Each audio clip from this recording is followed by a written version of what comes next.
This is our land, our dreams, and everything begins here.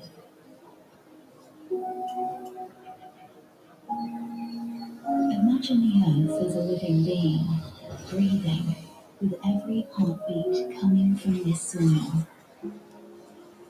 Picture every step you take, every hand that touches the earth, contributing to its revival, bringing its soul back to life. But like with any living being, the earth weakens and fades as the winds carry away the remnants of life.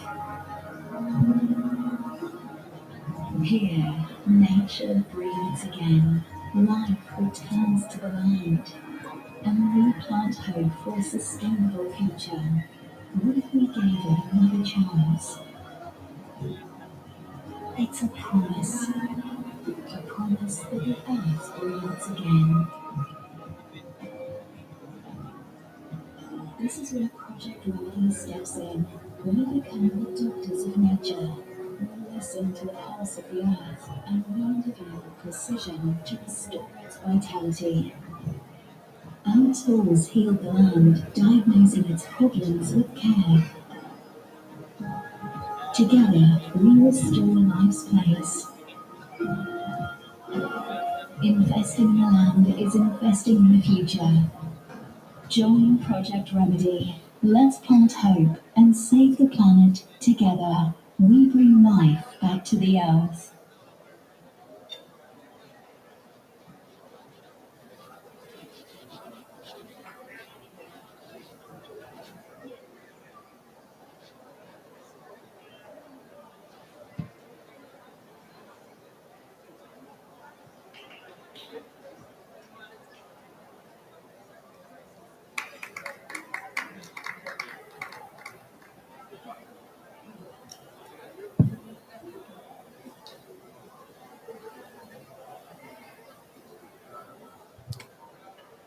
Hello, everybody. Good evening. Thank you very much for joining us today in our announcement of Remedy. It's such an exciting days, and thank you for joining us in this moment.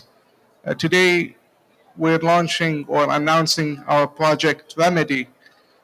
It's a groundbreaking solution that allows communities and organizations to restore ecosystem by assessing the health of the lands at scale, and then allow companies to invest in nature in unprecedented transparency. You know, Saudi Arabia is our homeland, right? When you come here, you might think it's a desert, right? It's hopeless, it has no future. But to us, it's our opportunity. It's our land of tomorrow. It's where we get our optimism from. To us, Saudi Arabia can be the source of the solution to a global problem, because I truly believe that solutions to a global challenge can come from the depth of the biggest problem. So today, I'm really happy. Oh, it's fine. I can.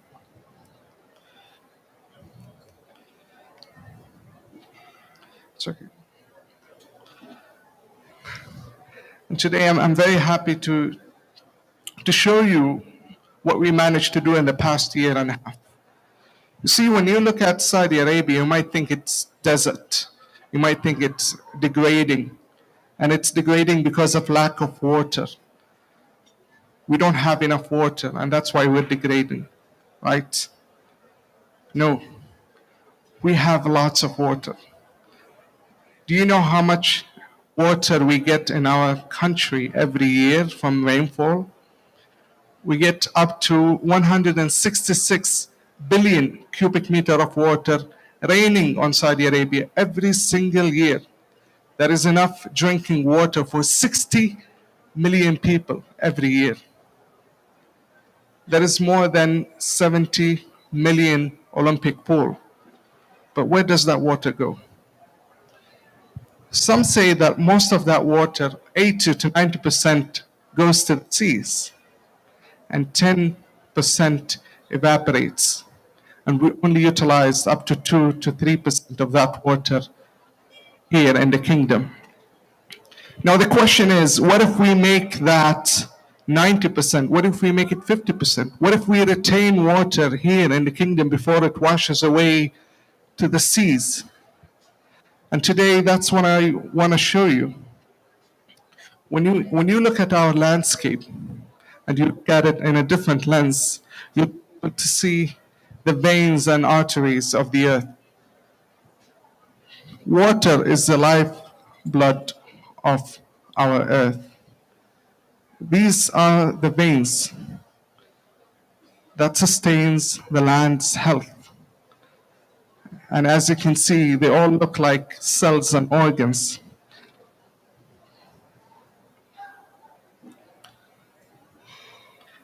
This is a video of one of the lands. When you look at it in a different lens and speed up the timeline, it looks like a living being. That's where water comes from rain, and that's where it goes. So if we leverage that water, if we leverage that resource to restore our ecosystem, then we'll be able to grow millions and millions of trees with a small intervention with nature.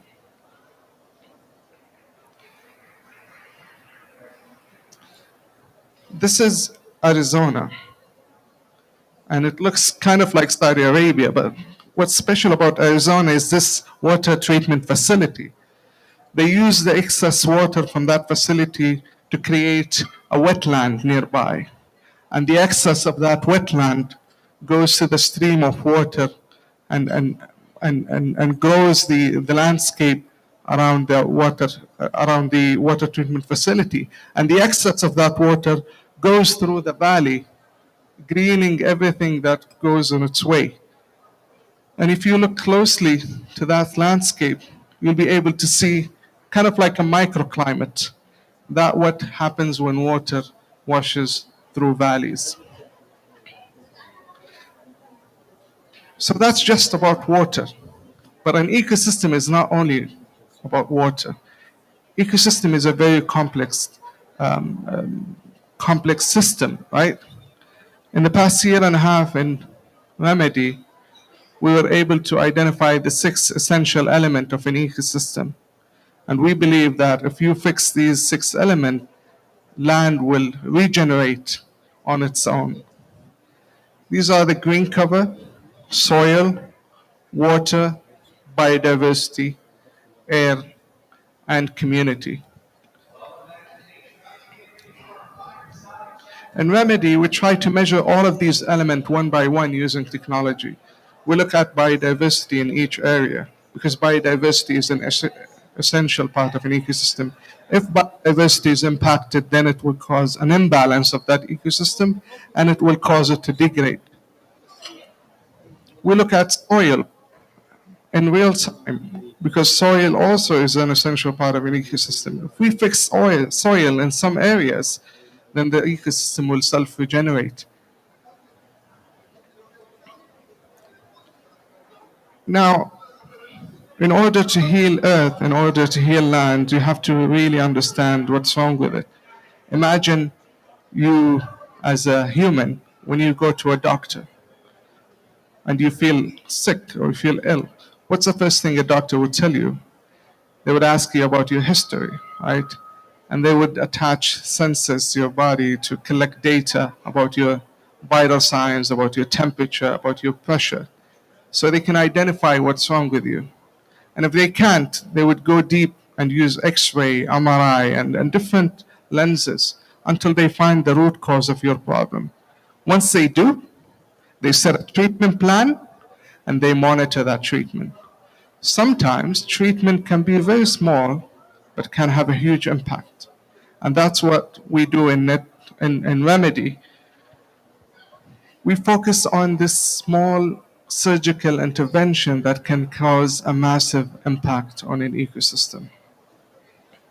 Once we do, we originate and initiate a project so that we allow companies and the private sectors and government to invest in these uh, intervention projects to restore these ecosystems.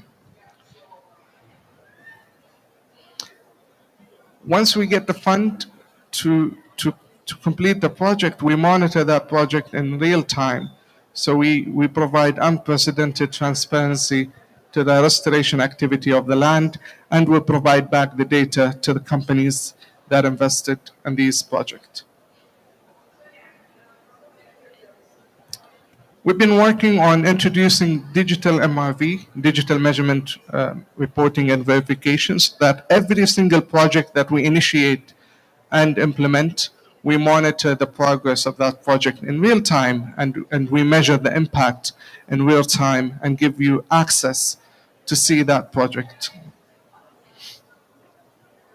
Companies will be able to invest in multiple projects and see the impact of each one of those projects individually, and they can download a report with a click of a button.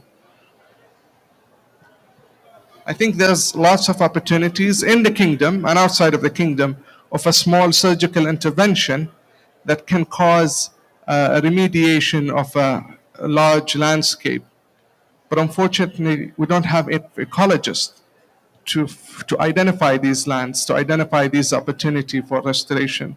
So what we did in Remedy, we were trying to make all of us ecologists, all of us nature's physicians. In Remedy, you can analyze any land, anywhere in the kingdom, with a click of a button. That task used to take months to do, and it's a very manual process. You go to do a site visit, you collect data, and you analyze the data, and you compile a report. But in Remedy, you do it within seconds. So basically, you can draw any polygon anywhere in the kingdom, and you analyze the land, and it gives you a complete diagnostic report on the condition of the land. And it tells you exactly what needs to be done to fix the land, to restore it. And sometimes it can be just small acts. Companies are able to generate reports with a click of a button.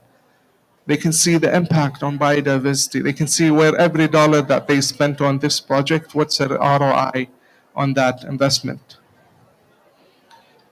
And these reports give you unprecedented transparency on each element of the project, on the water quality, the water health, the biodiversity, the green cover, the growth of the trees, the carbon sequestration. Every single nature element is being measured in real time. In Remedy, we've been working on creating a nature's digital twin. So we mapped out the entire kingdom's landscape and terrain so that we can see what's the optimal restoration project that we can do all over the kingdom.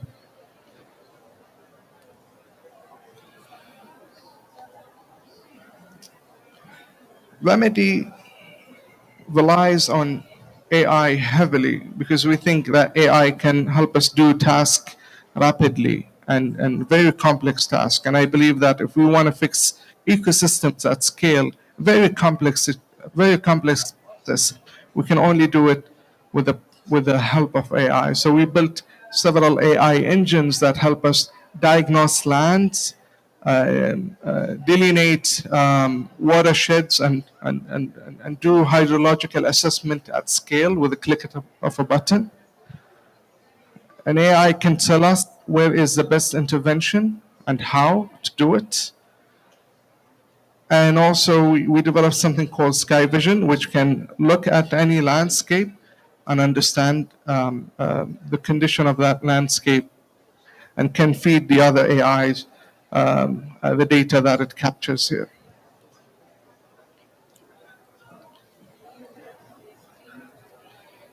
Thank you all for listening. This is just a sneak peek on what Remedy is going to be about, and I'm really excited for what it's going to do to our landscape. And I encourage every one of you to go to our website, remedy.com, join our waitlist, so you'll be one of the first to use this platform and hopefully start your own project and get funded by companies. Thank you all for listening.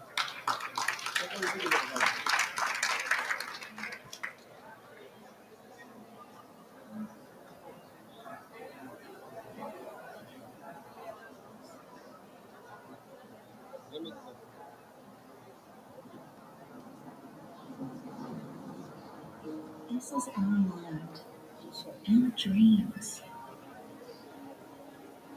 and everything begins here.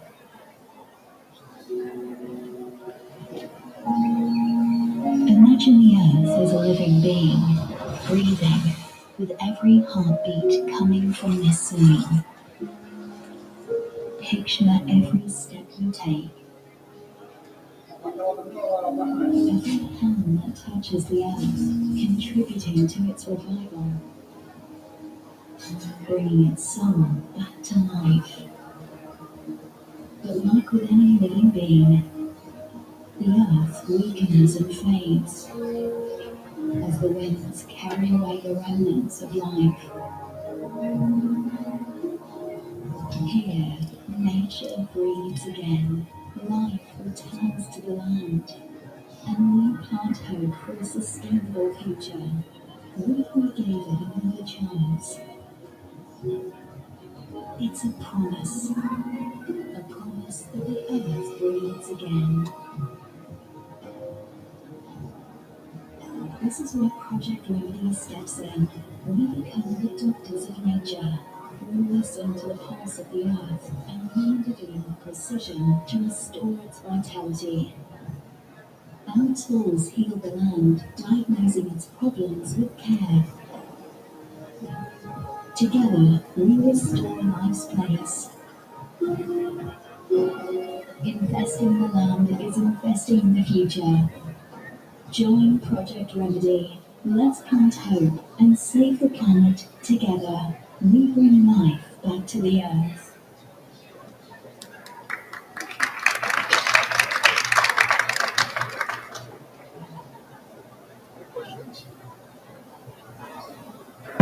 Any question?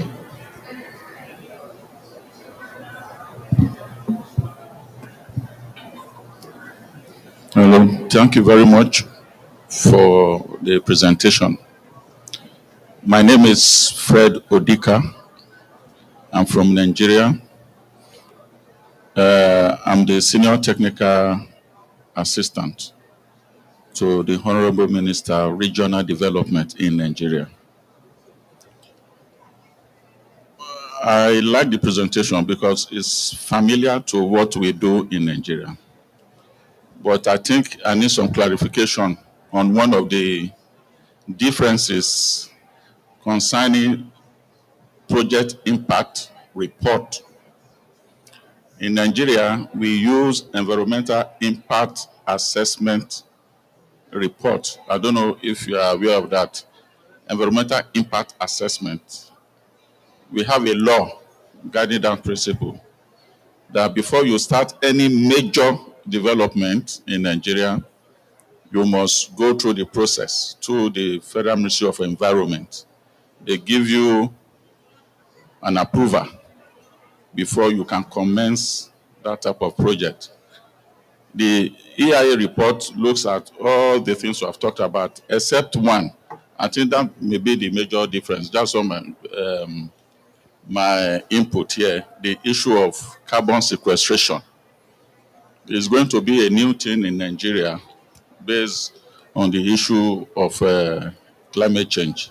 So I appreciate this presentation, and it's going to be one of my take-homes that when we are generating that environmental impact assessment report, the issue of carbon sequestration should be part of what should be looked at before you start any project.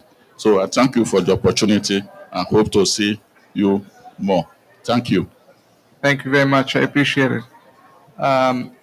Environmental assessment is essential, and I think what Remedy is going to do is not going to replace the environmental assessment. It gives you an initial assessment on the land health and whether this is a targeted land for remediation or restoration or not. because some lands they don't need intervention, or even if they do, it's going to be massive and costly intervention. What we're trying to do, and we mainly focus on arid environment here in the kingdom, is we're trying to find opportunities where you could do just small surgical intervention. I'll give you an example. In some areas, we've identified that there's an issue. It's a degraded land, but the degradation was mainly because of overgrazing, and it just needed a certain amount of protection, not a full-scale protection, but we were identifying where the grazing is happening using satellite data and government data that we were asking for. So we were identifying the pattern of grazing, and then we said we need to do an intervention in that area. Normally what's happening here is that the type of intervention that are being done is massive and large scale. They would come and they said, we want to plant 10 million trees to restore the land. But the land doesn't need trees. The land needs protection from overgrazing, and that's it. The soil is good. The green cover can organically and naturally regenerate. It just needs protection. So these kind of problems that we're trying to solve, we want to look at the entire ecosystem and all of its elements and see where's the gap, and then try to bridge the gap, and not try to intervene and forcibly fix the entire system. My colleague Salah told me something that you cannot force a tree into a broken system. To fix the system, and fixing the system is not only by planting trees. It's many things. Thank you. It was a really very interesting presentation. It's a lot of technology that you're trying to use. In particular, I would like to know, you have shown Remedy Mind, which had 6 AI tools, I guess, in it. Sky Vision, then Watershed AI, and others. So are these AI tools that you're trying to use, are these developed from scratch, or are these based on some already existing AI engines? Plus, if they are based on any AI engines, and eventually as you will be using, they will get trained further. So are you going to let them be available to other agencies, other countries, other bodies who might want to use it in an open source format, or is it going to be a proprietary thing? Thank you. That's an excellent question. Some of the AI engine are built from scratch, and some of them are already existent, but we had to modify it a lot to be familiar with our own terrain and our own ecosystem. We keep training those AI models and engine on our land because we want to be able to make it more accurate. So the more it is trained on our system and the more data that we feed back to it, the more smart it will be. And the data that we're trying to feed our AI is field data, ground level data, restoration data. So let's say you have a degraded land and we do an intervention and the land is being restored, we measure all of that positive impact and feed the system so that it can predict if you do the same intervention in that place, this is the expected impact. So some of them are existing model, but we modified it a lot, and some are built on scratch. But Remedy Mind is basically building layers on top of layer, and it becomes one big, very powerful AI that can restore ecosystem at scale here in the kingdom and possibly beyond the kingdom in the future. Assalamu alaikum. My name is Ragad Fathaddin, the founder and CEO of Sangha. Sangha means community, or a group of people that uplift you in your journey. And I heard you mentioning community as a variable that you target in the process of healing land. We're all aware land is much more than the soil, it's the people. And we keep on hearing that a lot of the challenges we're facing today environmentally is really driven by human activity and human behavior. So you've mentioned how you rely on data collected by from the land. So I was wondering, and artificial intelligence, and that's great. But I was wondering, how would you integrate the role of community in that process? How would they feed into that data? If you can just walk us through that a little bit more as well, would be great. That's a good question. To be honest, the most difficult data that we can collect is the community and the human data. because usually they are either manual or not easily accessible and dynamic. It's ever changing. So we rely on our partners. So we try to build partnership with organizations that engage with communities and connect them with nature. So we truly believe that the community element or the human element is a huge part of the ecosystem, because community can either be a positive force or a negative force. If they are a negative force on the ecosystem, then we need to change that. And changing that can be through either awareness or workshop or even funding, creating jobs, providing or promoting equality, promoting opportunity, promoting literacy or financial incentives. So if you fix a community, it could possibly lead to fixing the ecosystem. Because sometimes, and it happened in some places, the ecosystem is perfect. Like everything is great. Soil is amazing, water is available, biodiversity is abundance, green cover is huge. But the community is destructive. So here, you focus on community. You bring funding to the community. You work with the community. You connect the community with nature. And this is what we're trying to measure.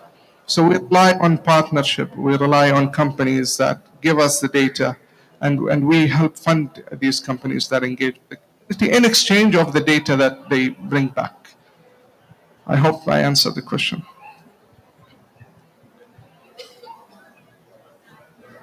Assalamu alaikum. Unfortunately, I didn't see the presentation, but you talk about overgrazing. My name is Amira Al Abdali. I am Social Forest Director from NCFC. We find in some forests that there is degradation because of stop the grazing. So we bring it again to the system. So I think for each land we have different cases. Some land need like she said, the community to like grazing and bring it again. Some land need protecting, but we cannot stop one system and say this will be good. So do you have like plan or have something you do in your project about this matter or not? Yeah, that's a good question. I'm against stopping grazing. I'm for managing grazing, because grazing is a natural part of a system. If you stop it, then you disrupt the ecosystem. But rather, you should manage grazing. And that relies on the data that we keep collecting. Like the biodiversity data includes the amount of sheep and cattle and camels that come to the land and graze the land. So we try to monitor that process and inform decision maker on what to do with this process. I know that Saudi Arabia, 70% of the Saudi area is rangeland. 80% of that rangeland is being degraded, and big part of it, I wouldn't say, I would say a good amount of it is because overgrazing. I remember the study that has been done saying that there should be a natural capacity of the amount of sheep that are being allowed here in the kingdom. If you exceed that, then you would cause an imbalance. Some say 7 million, and now we are on exceeding 20 million sheep in the kingdom, and the capacity is 7 million. So that's a huge number, from 7 to 20 million. So that is an issue. We're not saying stop grazing. We're not saying we need less sheep. We're not saying disrupt the economy. We're saying that this land needs controlled overgrazing, and this is how we should do it. And some lands, you don't need to do anything with the grazing. Leave it be. Let the camels eat the grass. That's fine. Okay, thanks. My name is Shak Abdul Kader. I'm working with TMG, with a think tank called TMG, based in Berlin, and we are working in Africa. I mean, I think what you develop is a powerful management and decision-making tool. And if you are sharing it here at COP, I assume that there is also some opportunities to test it in other contexts, to allow other government, other institutions to make use of it. I also assume it's a massive work behind. What does it cost to deploy such a tool in another context? It's not easy, I'm sure about it, but at least to have an impression of what does it cost to if we want to deploy it. And second, the colleague who is in front asked a question about open source. Is it something that we could access from different parts of the world and try to integrate some data? How does it work? Oh, yeah, that's a good question. We've been working really hard on this. It's been a year and a half extensively working on developing this. Big part of what we're doing is we're trying to simplify the complexity of an ecosystem and the data behind it so that everybody can read it and understand it. You go to a doctor and they take a blood sample. They give you reports. Do you know what this report means? You only look whether you are within the range or outside the range, right? When you're within the range, you say, I'm healthy, I'm fine. You don't even know what's the meaning of the data. So we're trying to do something similar. We're simplifying the complexity of the system and the data behind it so that everybody can understand and make decision on it. How much it costs? Free. It's not going to cost anything. We're going to help you deploy it in some context, see how the data is being collected, see how the result that you're getting back. If it's benefiting you, then that's good. If it's not, then we're going to work with you to enhance it and improve it. The purpose of this is to help you get funding from private sector, from the government, to fund your project. And we're going to be your partners in facilitating that funding. So we go to companies and convince them to invest in your project. So for landowners, it doesn't cost anything.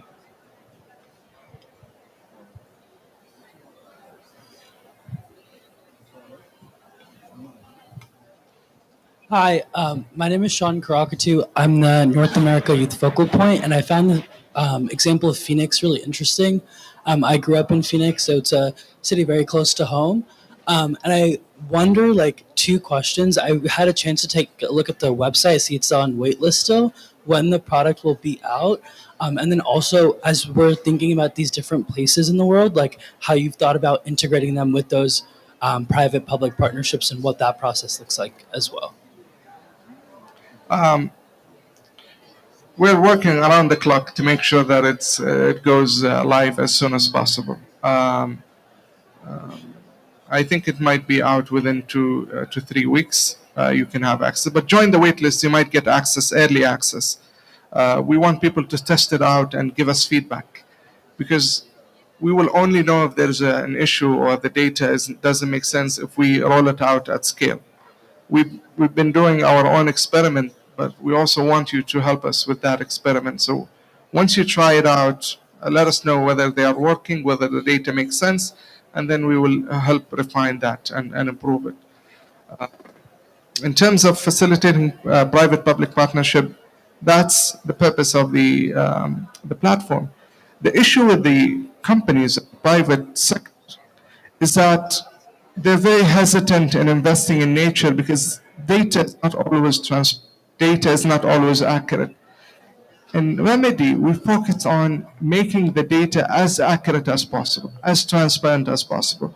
We did not even mention carbon credits. We did not even mention carbon offset. We just tell you that this is a carbon, but we're not claiming that we can help you with the carbon credit or carbon offset. We just give you data.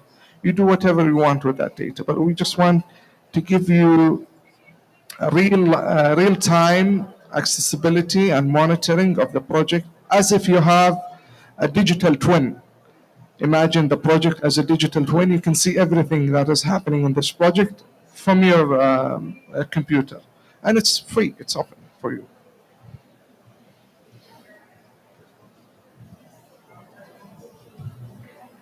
Any other question? I really liked all the question that you guys have.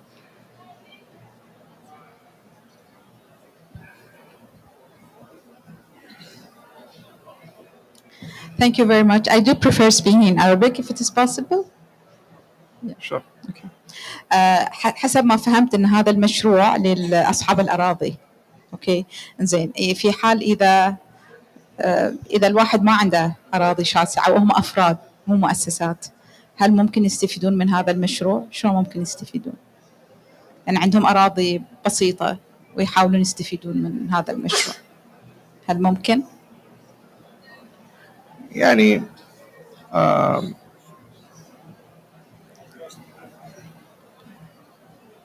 حنا امس قابلنا واحد عنده مزرعه يزرع فيه التين الشوكي، فهي هوايته انه يزرع التين الشوكي، وقاعد يطلع من التين الشوكي هذا منتجات، وقاعد يخلي المزرعه حقته مكان سياحي ويأجر الكور حقه للناس، فصاير اشبه بالبزنس بس شخص واحد. هو يطمح انه يخلي التين الشوكي موجود في كل مكان في العالم، بس ما عنده استثمار، ما عنده فند، ولا يعرف كيف يقنع الناس. وحنا نساعد هذا النوع من الناس. حط حدود المزرعة قدك، قصتك، وايش طموحك، وايش قاعد تسوي، وكيف انت قاعد تساعد البيئة، وحنا نجيب استثمار الشركات لك.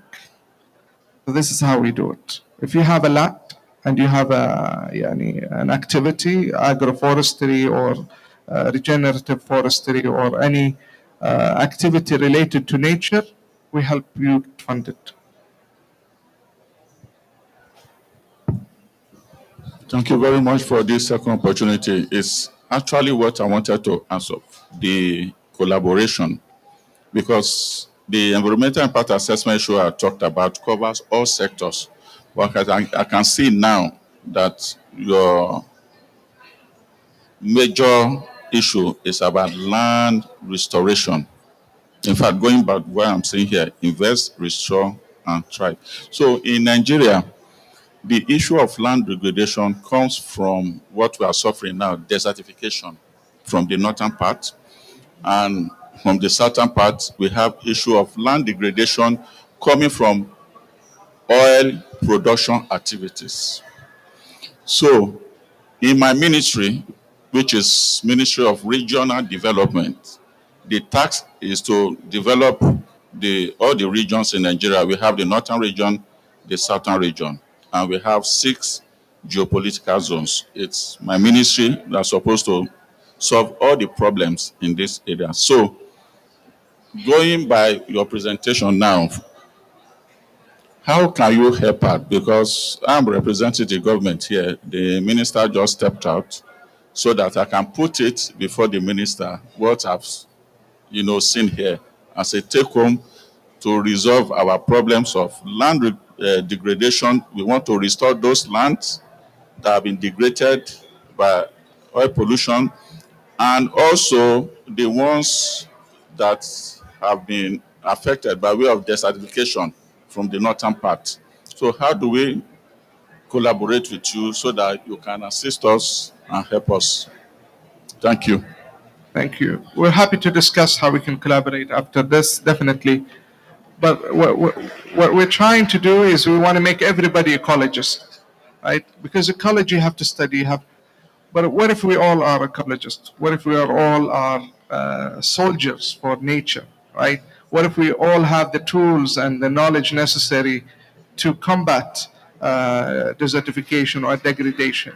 Then we'll be able to make very powerful movements, right? So this is what we're trying to do. We want to we want to empower everybody to be ecologists. So that's how we can help the government. We give you all the resources, and we keep learning and training. I'm not saying that we nailed everything. I'm saying that we focus on our land. We know our land. We know the aridity of our land. Let's see how it goes. The more improvement, the more data we collect, the more the system will adapt and become smarter.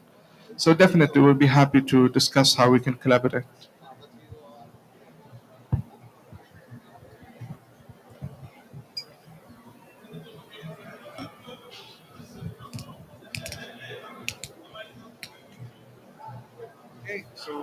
There's no.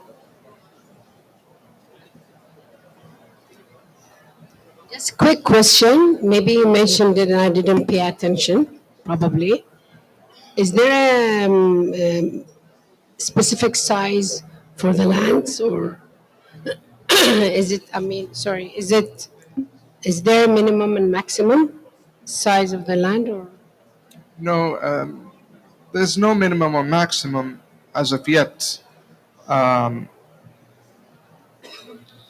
it depends on what companies want to do, whether they want to invest in your land because they see a merit. If they see a big impact, they will. If they don't see a merit, maybe they won't. We cannot control that. Yeah, So okay. you can easily, even if you have like a land as big as this one, you can put it in the platform and you can see the impact of the land. You can see the soil data. You can see the weather data. You'll have access to the data. But I cannot guarantee that you will be getting funding from companies.